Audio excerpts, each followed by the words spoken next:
Olá pessoal, meu nome é Cibele, sou professora de Ciências no Colégio Municipal Lourival Antônio Simões e hoje eu venho trazendo para vocês o primeiro aulão de Ciências direcionado às turmas do 9º ano do Ensino Fundamental 2. Espero que vocês gostem, assistam até o final. Um cheiro!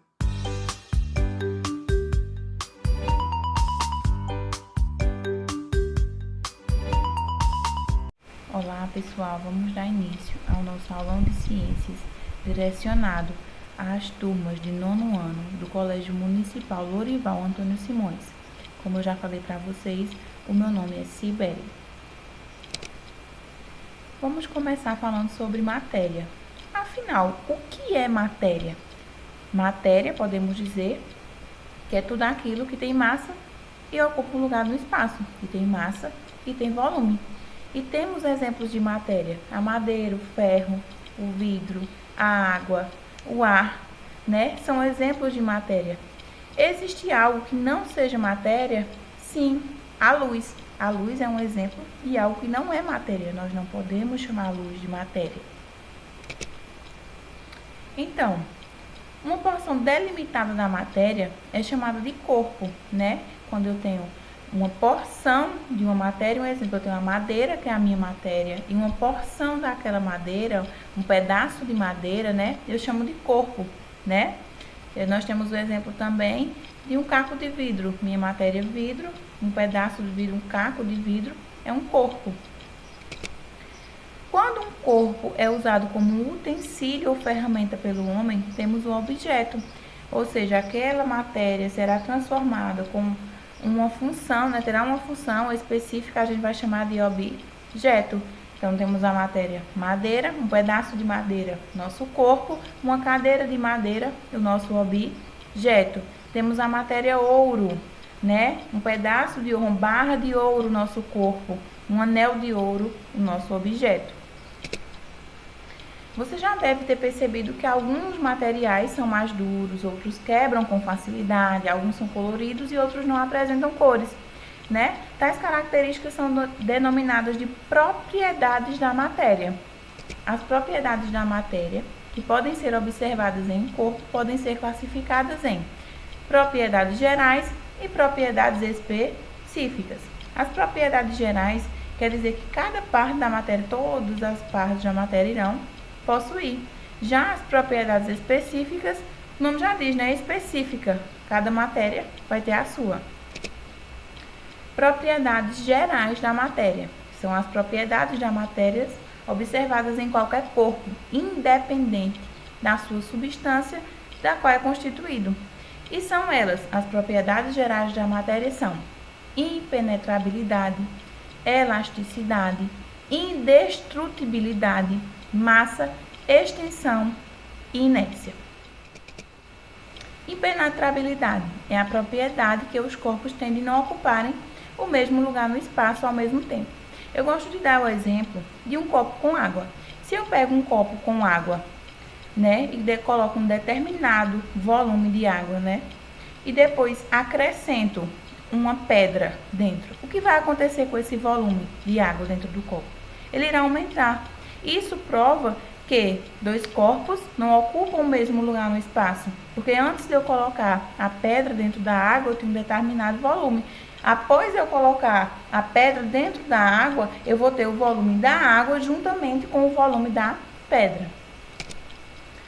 Extensão é a propriedade que a matéria tem de ocupar um lugar no espaço, ou seja, toda matéria ocupa um lugar no espaço, o que corresponde ao seu volume. Massa corresponde à quantidade de matéria que forma um corpo. Para medirmos a massa, utilizamos como unidade de medida principal 1 kg. Então, matéria é tudo aquilo que tem massa e tem volume. E essas duas características estão dentro das propriedades gerais da matéria. Todas as matérias, todo corpo de matéria, toda porção de matéria irá possuir. Inércia, né? Inércia é quando um corpo que está em repouso permanecerá em repouso e um corpo que está em movimento tende a permanecer em movimento. Um exemplo, eu estou dormindo, né? E meu despertador toca. Então, tem uma força, né? Eu estou em repouso, dormindo. Eu tenho uma força que vai me empurrar a eu começar a me movimentar. A força da minha obrigação. Lá meu despertador tocando para mim fazer minhas obrigações. Um exemplo de quando o corpo está em movimento, permanecer em movimento, eu estou ali andando de bicicleta. Vai lá, tem um buraco. Vou, pneu da minha bicicleta, engancho naquele buraco. Acontece o quê?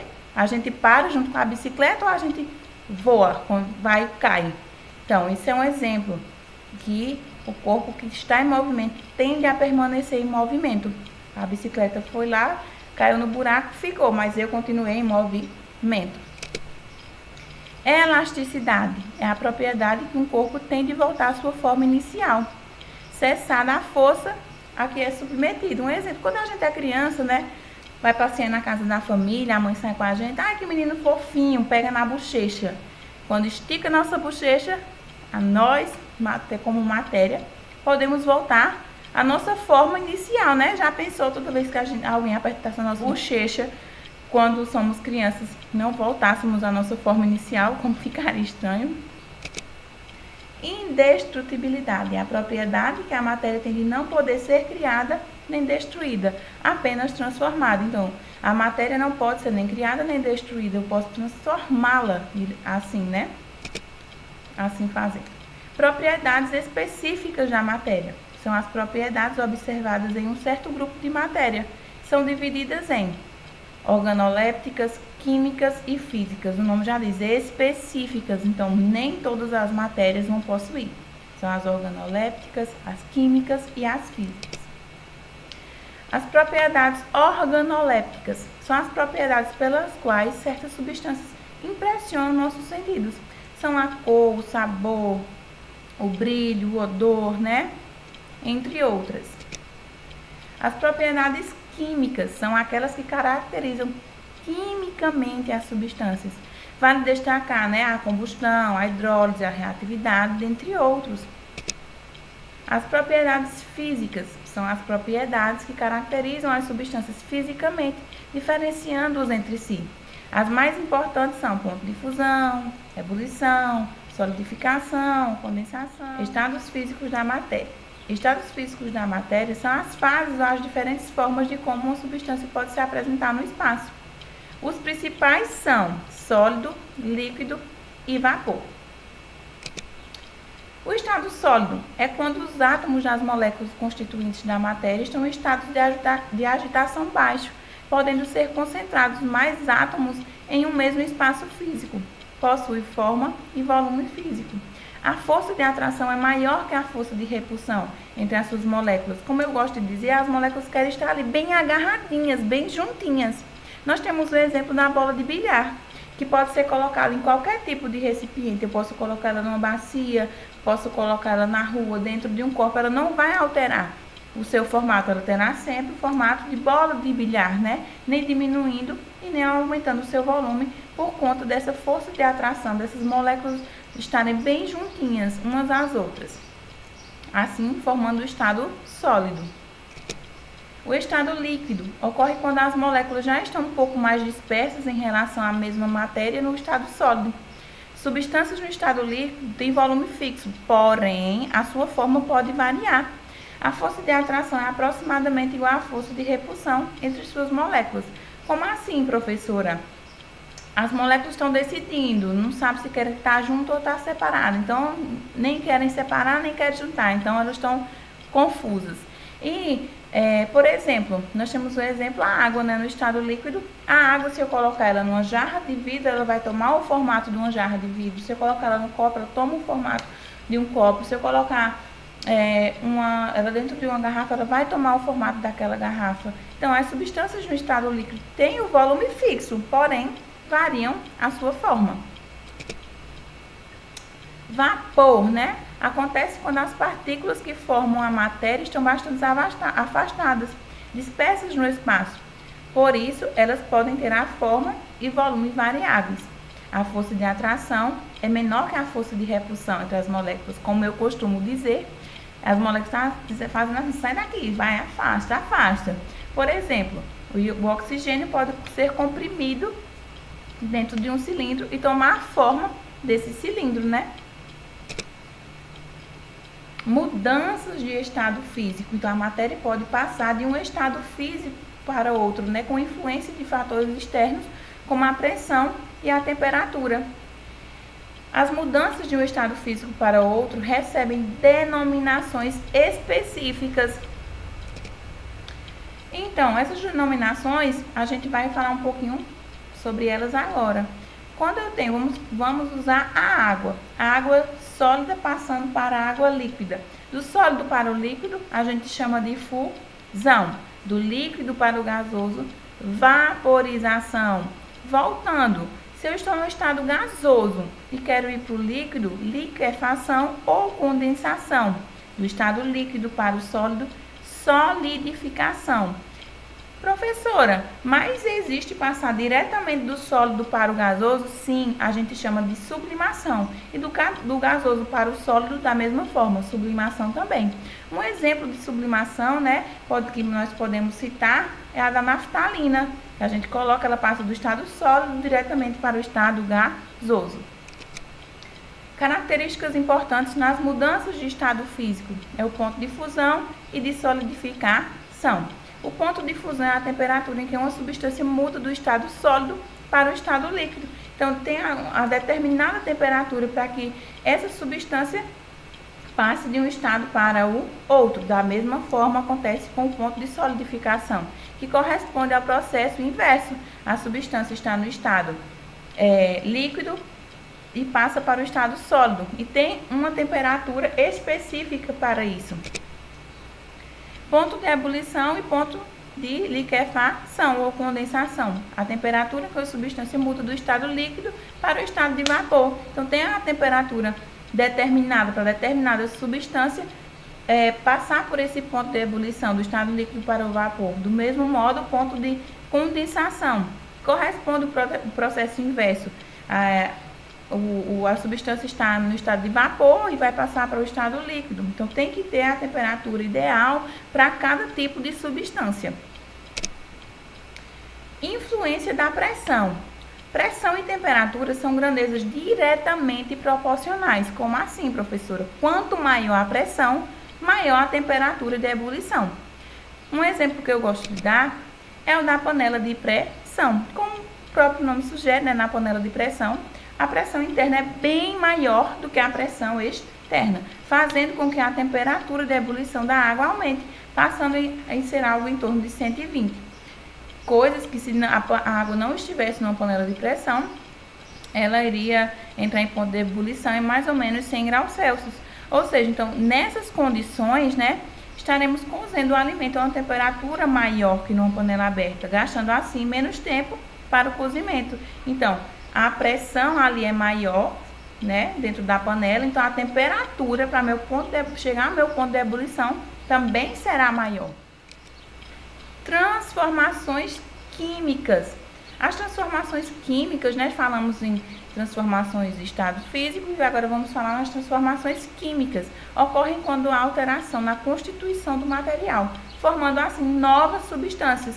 Ou seja, eu vou pegar um material, vou transformar, passar por uma transformação química e no final vou resultar em outro material. Além da mudança de estado, né, há variações de cheiro, de cor, de densidade, de temperatura, podem ser evidências de transformações químicas.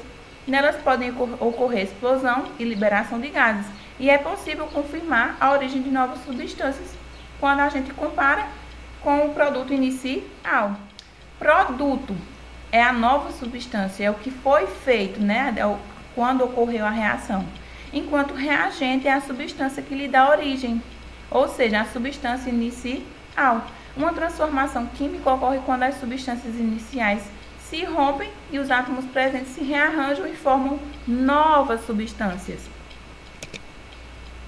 Nessa imagem aqui que eu trago para vocês, ocorreu transformação química no apodrecimento, na fotossíntese, efervescência e ferrugem? Sim, pois o produto inicial é diferente do produto final.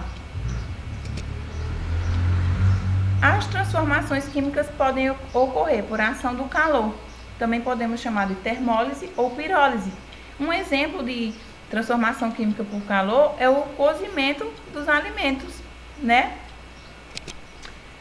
Também pode acontecer por ação de corrente elétrica, a gente chama de eletrólise. É um exemplo de transformação química por ação da eletricidade. Nesse processo, materiais de grande importância econômica são produzidos e purificados. Um exemplo que eu gosto de citar da eletrólise é o banho, como é que diz? É banhado a ouro. Você chega num local, esse anel é banhado a ouro. Mas como é que esse anel é banhado a ouro? A gente chega lá, coloca ele num balde de ouro e ele é banhado? Não. O banhamento a ouro ocorre através da eletrólise.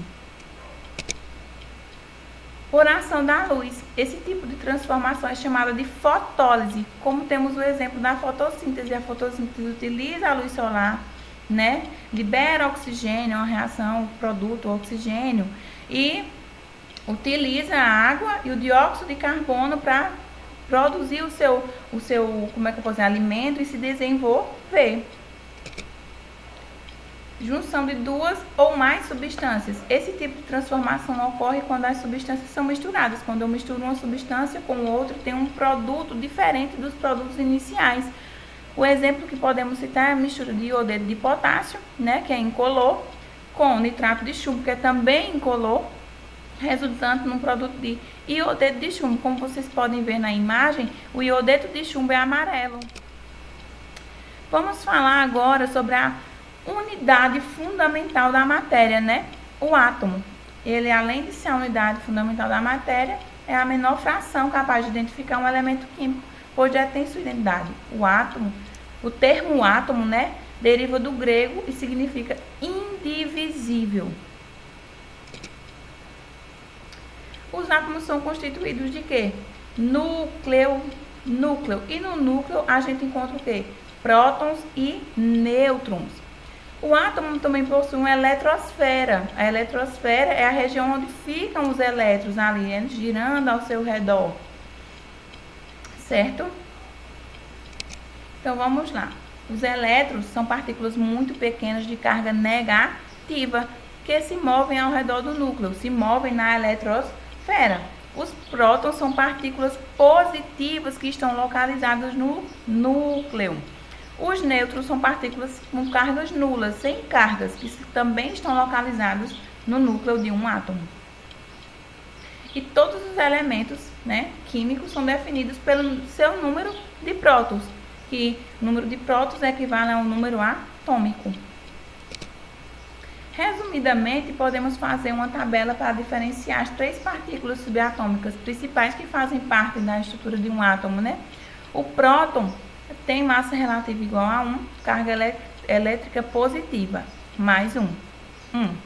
O nêutron tem massa relativa igual a 1 e carga elétrica nula, não possui carga elétrica. O elétron, ele tem massa relativa, ele é menor 1836 vezes do que o próton e o nêutron. E ele tem carga elétrica relativa negativa, menos 1. Vale ressaltar que o próton e o nêutron estão localizados no núcleo e o elétron está localizado na eletrosfera do meu átomo. A eletrosfera, né? Os elétrons se organizam em 7 camadas, começando pelas mais internas e estendendo-se para as mais externas, com raios cada vez maiores. As camadas eletrônicas são nomeadas com letras K, L, M, N, O, P e Q. E cada camada dessa tem uma quantidade exata que suporta de elétrons. Por exemplo, a camada K suporta 2, a camada L, 8. Professora, mas necessariamente vai ter os 8 elétrons? Não, pode variar. Professora, todos os átomos vão possuir essas 7 camadas? Não, pode variar também, não é necessário, certo? Número atômico e número de massa. O número atômico, representado por a letra Z maiúsculo, é o número de prótons, como eu falei para vocês anteriormente, que existe no núcleo de cada tipo de átomo. Como no núcleo, além de prótons, existem os nêutrons, representados por a letra N, o número de massa, né, é a soma do número de prótons e do número de nêutrons, de forma simplificada. Então, logo, né, Z, que é o meu número atômico, é igual a P, que é o meu número de prótons. E a minha massa, eu vou calcular Como? Número de prótons mais meu número de nêutrons. Por que eu não coloco elétrons, professora? Porque o número de elétrons, a massa relativa do elétron é irrelevante. Ele é menor 1836 vezes. Então, se torna irrelevante.